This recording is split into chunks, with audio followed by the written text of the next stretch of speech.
আসসালামু আলাইকুম। মানবতা বিরোধী অপরাধের দায়ে একদিকে আমাদের আন্তর্জাতিক অপরাধ ট্রাইব্যুনালে শেখ হাসিনা সহ আওয়ামী লীগের শীর্ষ নেতাদের বিরুদ্ধে বা এর বাইরে আরও অনেকের বিরুদ্ধে মামলা দায়ের হয়েছে। অনেকগুলোর মামলার কোনোটি কার্যক্রম এরই মধ্যে শুরু হয়েছে। বিপরীতে মানবতা বিরোধী অপরাধের দায়ে ডক্টর ইউনূস সরকারের বিরুদ্ধে আন্তর্জাতিক অপরাধ আদালত, আমাদের আন্তর্জাতিক অপরাধ ট্রাইব্যুনাল নয়, আইসিসি ইন্টারন্যাশনাল ক্রিমিনাল কোর্টে মামলার জন্য অভিযোগ দায়েরের প্রস্তুতি নিচ্ছে আন্তর্জাতিক আইন সংস্থা ডাউটি স্ট্রিট চেম্বার। সুনির্দিষ্ট 4টি অভিযোগের ক্ষেত্রে তারা অভিযোগ দায়েরের প্রস্তুতি নিচ্ছে এবং সেই অভিযোগগুলো সম্পর্কে জানানোর আগে আমি একটু ডাউটি স্ট্রিট চেম্বার সম্পর্কে খানিকটা বলতে চাই। অনেকেই এই প্রতিষ্ঠান সম্পর্কে জানেন, যারা জানেন না তাদের উদ্দেশ্যে বলছি যে ডাউটি স্ট্রিট চেম্বার হচ্ছে ব্রিটেন ভিত্তিক একটি আন্তর্জাতিক আইনি সংস্থা যারা ফৌজদারি বিচার, পাবলিক আইন, অভিবাসন, কর্মসংস্থান, মানবাধিকার এবং নাগরিক স্বাধীনতা নিয়ে কাজ করে। এবং এটিও উল্লেখ করতে হবে যে শুধুমাত্র মোটা অঙ্কের কোনো টাকা পেলেই বা অর্থ পেলেই তারা যেন নিশ্চয়ই কোনো মামলা নিয়ে কাজ করে না। অর্থের চেয়ে তাদের কাছে সবচেয়ে মুখ্য বিষয় হচ্ছে তাদের রেপুটেশন, এবং এটিও ধরে নেওয়ার যথেষ্ট যৌক্তিকতা রয়েছে। তারা যে ডক্টর ইউনূস সরকারের বিরুদ্ধে মানবতা বিরোধী অপরাধের দায়ে অভিযোগ দায়েরের প্রস্তুতি নিচ্ছে, সেই অভিযোগের ক্ষেত্রে যথেষ্ট পরিমাণ এভিডেন্স তাদের হাতে রয়েছে বিধায় তারা এই উদ্যোগ নিয়েছে এবং এই বিষয়টি তারা তাদের ওয়েবসাইটেও তুলে ধরেছে। ডাউটি স্ট্রিট চেম্বারের সম্পর্কে বলতে গেলে আরও একটু বলতে হয়, একটু কম্পারিজন জায়গা থেকে বলতে হয় যে আরও যে 2-3টি আন্তর্জাতিক আইনি সংস্থা রয়েছে তার একটি হচ্ছে অ্যালেন অ্যান্ড ওভারি, আর একটি হচ্ছে ক্লিফোর্ড চান্স, সবই ব্রিটেন ভিত্তিক। এদের সাথে কম্পেয়ার করতে হবে ডাউটি স্ট্রিট চেম্বারকে, এবং আরও একটু স্পষ্ট করা যাবে যে এর মেম্বার কারা। ডাউটি স্ট্রিট চেম্বারের মেম্বার হিসেবে যাদের নাম রয়েছে আপনারা যে কেউ ওয়েবসাইটে গিয়ে দেখতে পারেন। সর্বশেষ তথ্য অনুযায়ী ব্রিটেনের প্রধানমন্ত্রী কিয়ার স্টারমার, আমরা জানি তিনি নিজেও একজন ব্যারিস্টার, খুব নামকরা ব্যারিস্টার। তিনি ডাউটি স্ট্রিট চেম্বারের অন্যতম সদস্য হিসেবে রয়েছেন আমাল কুলুনি। আমাল কুলুনি হচ্ছেন আন্তর্জাতিক মানবাধিকার বিষয়ক আইনজীবী। হেলেনা কেনেডি হাউস অব লর্ডসের সদস্য, তিনিও এটির মেম্বার। আর একজনের নাম না বললেই নয়। ডাউটি স্ট্রিট চেম্বারের ভারে কি বুঝতে গেলে অবশ্যই নামগুলো উচ্চারণ করতে হবে। আরেকজন যিনি রয়েছেন জেনিফার রবিনসন, যিনি বিশ্ববিখ্যাত যে তথ্যভিত্তিক প্রতিষ্ঠান সারা বিশ্বকে তাক লাগিয়ে দিয়েছিল উইকিলিক্স, এবং উইকিলিক্সের প্রতিষ্ঠাতা জুলিয়ান অ্যাসাঞ্জের পক্ষে দীর্ঘদিন আইনি লড়াই চালিয়ে আসছেন। এই হচ্ছে ডাউটি স্ট্রিট চেম্বার সম্পর্কে মোটামুটি সংক্ষেপে বলা।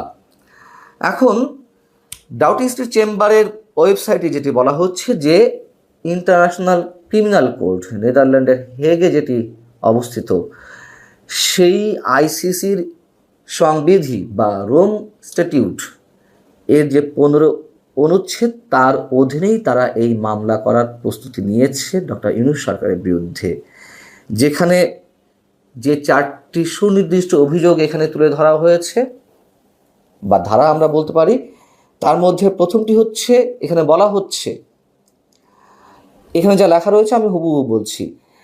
8 আগস্ট 2024 সালে ডক্টর ইউনূস বাংলাদেশের ক্ষমতা গ্রহণের পর থেকে সাংবাদিক, পুলিশ কর্মকর্তা, সংখ্যালঘু এবং প্রাক্তন সরকারি দল আওয়ামী লীগের সাথে যুক্ত ব্যক্তিদের বিরুদ্ধে বিনা উস্কানিতে অসংখ্য সহিংস আক্রমণের ঘটনা ঘটেছে। 2 হচ্ছে হত্যার অভিযোগে, মিথ্যা ফৌজদারি অভিযোগে নির্বিচারে কারাগারে আটক রাখা হয়েছে অনেককে, বিশেষ করে সাংবাদিকদের। 3 নম্বরে বলা হচ্ছে যে মব ভায়োলেন্স, নিয়ন্ত্রণহীন মব সহিংসতা, সেটি উল্লেখ করা হয়েছে। 4 নম্বরে ধর্মীয় সহিংসতার প্ররোচনা। এই অভিযোগগুলোর জন্য দোষীদের বিচারের আওতায় আনার জন্য বাংলাদেশে কোনো পদক্ষেপ নেওয়া হয়নি। যারা মব ভায়োলেন্স করছে, যারা ধর্মীয় সহিংসতা ছড়াচ্ছে, সে সম্পর্কে এখানে মন্তব্য করা হয়েছে। এবং এখানে যে মন্তব্যটি করা হয়েছে যে এইসব হামলার ব্যাপক প্রকৃতি ইঙ্গিত দেয় যে এগুলি সর্বোচ্চ স্তরে, অর্থাৎ প্রশাসনের সর্বোচ্চ স্তরে পরিকল্পিত ছিল এবং আইসিসি, ইন্টারন্যাশনাল ক্রিমিনাল কোর্ট সংবিধির একটি বিশেষ অনুচ্ছেদের অধীনে হত্যা, নিপীড়ন, কারাবাস বা বাক স্বাধীনতা কিংবা যে কোনো স্বাধীনতার গুরুতর বঞ্চনার মতো মানবতা বিরোধী অপরাধের সমতুল্য। এগুলো হুবহু তাদের ওয়েবসাইটে যে তথ্যগুলো তুলে ধরা হয়েছে, যেই শব্দগুলো এখানে ব্যবহার করা হয়েছে, আমি জাস্ট তার ইংরেজির বাংলাটি করলাম। আমাদের একটু মনে রাখা দরকার যে 2024 নভেম্বরে ইন্টারন্যাশনাল ক্রিমিনাল কোর্ট আইসিসিতে ডক্টর ইউনূস সরকারের বিরুদ্ধে মানবতা বিরোধী অপরাধের দায়ে আরও একটি অভিযোগ দায়ের করা হয়েছে, কিন্তু সেটির তুলনায় ডাউটি স্ট্রিট চেম্বারের যে উদ্যোগ সেটি নিঃসন্দেহে অনেক গুরুত্ব বহন করে। তার কারণ ওই মামলাটি করেছিলেন সিলেট সিটি কর্পোরেশনের সাবেক মেয়র আনোয়ারুজ্জামান চৌধুরী। কিন্তু এই মামলার সাথে ডাউটি স্ট্রিট চেম্বার যে মামলা করতে যাচ্ছে বা অভিযোগ দায়ের করতে যাচ্ছে, সেটির মধ্যে আকাশ আর পাতাল পার্থক্য। এটি ব্যক্তি পর্যায় থেকে করা হয়েছিল, আর এটি একটি আন্তর্জাতিক আইনি সংস্থার পক্ষ থেকে করা হচ্ছে। এবং ওই মামলায় যেটি বলা হয়েছিল যে কোটা বিরোধী আন্দোলনের নামে অবৈধভাবে ক্ষমতা দখল করা ইউনূস সরকার গত 5 থেকে 8 আগস্ট পর্যন্ত বাংলাদেশের বিভিন্ন স্থানে আওয়ামী লীগ ও তার বিভিন্ন অঙ্গ সংগঠনের নেতাকর্মী, বাংলাদেশে বসবাসরত হিন্দু, বৌদ্ধ, খ্রিস্টান এবং পুলিশ বাহিনীর উপর নির্মম গণহত্যা ও মানবতা বিরোধী অপরাধের মতো আন্তর্জাতিক অপরাধ সংগঠিত করে। এ সময় হাজার হাজার মানুষকে হত্যা, ধর্ষণ, দেশ ত্যাগে বাধ্য করে এবং লাখ লাখ ঘরবাড়ি, সম্পদ ইত্যাদি বিনষ্ট করা হয়। অভিযোগে এগুলো উল্লেখ করা হয়েছিল, কিন্তু আগেই বলেছি ওটা ছিল ইন্ডিভিজুয়ালি, ব্যক্তি পর্যায় থেকে অভিযোগ দায়ের করা। এবং আন্তর্জাতিক অপরাধ আদালত যেগুলো আমলে নেয়, আমাদের মনে রাখা দরকার, উল্লেখ করা দরকার, যথেষ্ট তথ্য প্রমাণ উপাত্ত না থাকলে তারা সেটি মামলা করার নির্দেশ দেয় না। ডাউটি স্ট্রিট চেম্বার যে উদ্যোগটি নিয়েছে, আমি আগেই বলেছি, তারা খুব ভালো করেই জানে যে কী পরিমাণ তথ্য উপাত্ত তাদের হাতে থাকা দরকার, এবং নিশ্চয়ই সেই তথ্য প্রমাণ তাদের হাতে রয়েছে বিধায় তারা সেভাবে এগোচ্ছে। এবং একটি বিষয়কে কেস স্টাডি ধরে তারা তাদের ওয়েবসাইটে উল্লেখ করেছে। যেমন সেখানে বলা হচ্ছে শাহিন আলম নামের একজন, তিনি তার যে অভিযোগ, তার ছোট ভাই ডক্টর ইউনূস ক্ষমতা গ্রহণের পর তার অনুসারীরা এই শাহিন আলমের ছোট ভাইকে হত্যা করে, তার আগে অপহরণ করে।